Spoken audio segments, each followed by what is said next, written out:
কাকে বলে? when the body temperature is above 37.2 degree centigrade থেকে 92 ডিগ্রি ফারেনহাইট, তখন ওটাকে আমরা বলবো ফিভার। নর্মাল টেম্পারেচার আমার বডিতে কত? 37 আর 98.6 degree Fahrenheit.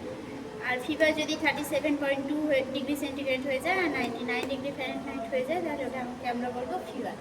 Phases of fever, কী কী ফেজ আছে? ফার্স্ট হচ্ছে ইনভাশন বা অনসেট, যখন আমার বডিতে একটা প্যাথোজেন এন্টার করবে এবং ইম্প্যাক্ট দেখাতে শুরু করবে, ওটাকে বলা হয় ইনভাশন এবং অনসেট। ফ্যাস্টিজিয়াম কি? যখন আমার টেম্পারেচার বাড়তে শুরু করবে, ওটাকে বলা হচ্ছে ফ্যাস্টিজিয়াম। আর এটা যখন কনস্ট্যান্টে চলে আসবে, ওটাকে বলা হবে স্টেডিয়াম। ডিক্লাইন কি? যখন টেম্পারেচারটা কমতে শুরু করবে, ওটাকে বলা হয় ডিক্লাইন। ডিক্লাইন দুটোভাবে হতে পারে, একটা হচ্ছে ক্রাইসিস, একটা হচ্ছে লাইসিস। ক্রাইসিসে কি? হঠাৎ করে কমে যাবে, সাডেন ফল। এটা ট্রু ক্রাইসিস হতে পারে বা ফলস ক্রাইসিসও হতে পারে। ট্রু ক্রাইসিসে কী হবে? আমার পেশেন্টের টেম্পারেচারও কমে যাবে, সাথে সাথে পেশেন্টটা কমফর্টও ফিল করবে। কিন্তু ফলস ক্রাইসিসে টেম্পারেচার কমবে কিন্তু পেশেন্ট কমফর্ট ফিল করবে না, এটা হচ্ছে ফলস ক্রাইসিস। আর লাইসিস মানে হচ্ছে স্লোলি ফল করবে। আমার বডিতে টেম্পারেচার যদি নর্মাল হচ্ছে 98.6 ডিগ্রি ফারেনহাইট, আর এর যদি বেশি হয়ে যায়, এটাকে বলা হবে হাইপারথার্মিয়া, আর কম হলে ওটাকে বলা হবে হাইপোথার্মিয়া।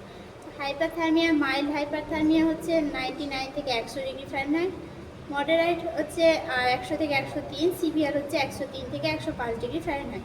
আর সাবনর্মাল টেম্পারেচার বলবো যদি আমরা 95 থেকে 98 ডিগ্রি ফারেনহাইট পাই, তাহলে যদি 95-এর কম পাই তাহলে ওটাকে বলবো হাইপোথার্মিয়া। যদি 90 থেকে 95-এর মধ্যে পাই তাহলে ওটাকে বলবো মাইল্ড হাইপোথার্মিয়া। যদি 86 থেকে 90-এর মধ্যে পাই ওটাকে বলবো মডারেট হাইপোথার্মিয়া। আর 86 কম পেলে ওটাকে বলবো সিভিয়ার হাইপোথার্মিয়া। এবার আমরা বলবো কী কী টাইপসের ফিভার আছে। একটা হচ্ছে কনস্ট্যান্ট ফিভার। এটা কি? এই ফিভারটা হচ্ছে আমার 2 ডিগ্রি সেন্টিগ্রেডের বেশি আর বাড়বে না, মানে 2 ডিগ্রি সেন্টিগ্রেডের মধ্যেই ওটা বাড়বে ফিভারটা। যদি কারো ফিভার হচ্ছে 37 থাকে, 37.2 থাকে, তাহলে ওটা বেড়ে গিয়ে 39.2 হবে, কিন্তু 39.3 হবে না, ওটাকে বলা হচ্ছে কনস্ট্যান্ট ফিভার। রেমিট্যান্ট ফিভারে কি? এখানে হচ্ছে 2 ডিগ্রি সেন্টিগ্রেডের উপরে বেড়ে যাবে, এটা হচ্ছে রেমিট্যান্ট ফিভার। ইন্টারমিটেন্ট ফিভারটা কি? যখন হচ্ছে ফিভারটা সাবনর্মাল, নর্মাল, হাইপারথার্মিয়া এর মধ্যে লাই করবে, ওটাকে বলা হচ্ছে ইন্টারমিটেন্ট ফিভার। তারপর সুইঙ্গিং ফিভারটা কি? যখন হচ্ছে দুটো রিডিংয়ের মধ্যে অনেক বেশি ডিফারেন্স থাকবে, একবার আমি পেলাম 100, তো পরের বার পাচ্ছি 106, ওটাকে বলা হচ্ছে সুইঙ্গিং ফিভার। ইনভার্স ফিভার কি? সকালে ফিভারটা বেশি থাকবে, আবার ইভিনিংয়ে ঠিক হয়ে যাবে, এটাকে বলা হয় ইনভার্স ফিভার। রিল্যাক্স ফিভার কি? যখন হচ্ছে ফিভার 2 থেকে 3 দিন পর পর মানে ঠিক হয়ে যাবে, আবার 2 থেকে 3 দিন পর পর আবার ফিভার হবে, এটাকে বলা হয় রিল্যাক্স ফিভার। রাইগরটা কি? ফিভার ম্যালেরিয়া পেশেন্টের ক্ষেত্রে যে ফিভারটা দেখা যায়, ওটাকে বলা হয় রাইগর। রাইগরের 3টে স্টেজ আছে। একটা হচ্ছে কোল্ড স্টেজ। কোল্ড স্টেজে পেশেন্টের কাঁপুনি হবে, সাথে টেম্পারেচার থাকবে 103 ডিগ্রি ফারেনহাইট।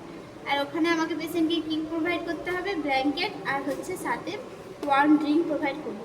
হট স্টেজে কী হয়? টেম্পারেচার 105-এর বেশি হয়ে যাবে, এখানে আমি পেশেন্টের ব্ল্যাঙ্কেটটাকে রিমুভ করে দেবো। সোয়েটিং স্টেজে কী হয়? পেশেন্ট সোয়েট করতে শুরু করে আর সাথে হচ্ছে টেম্পারেচার কমতে শুরু করে, এখানে আমরা পেশেন্টকে ফ্লুইড প্রোভাইড করব। আমরা এই ফিভারে কী করে ম্যানেজ করব? একটা হচ্ছে অ্যান্টিপাইরেটিক ড্রাগস দিয়ে, তারপর হচ্ছে কোল্ড স্পঞ্জিং দিয়ে পেশেন্টকে, তারপরে অ্যাডিকুয়েট ফ্লুইড দিয়ে, আর হচ্ছে অ্যাডিকুয়েট কার্বোহাইড্রেট রিচ ডায়েট দিয়ে আমরা হচ্ছে ফিভারটাকে ম্যানেজ করতে পারি।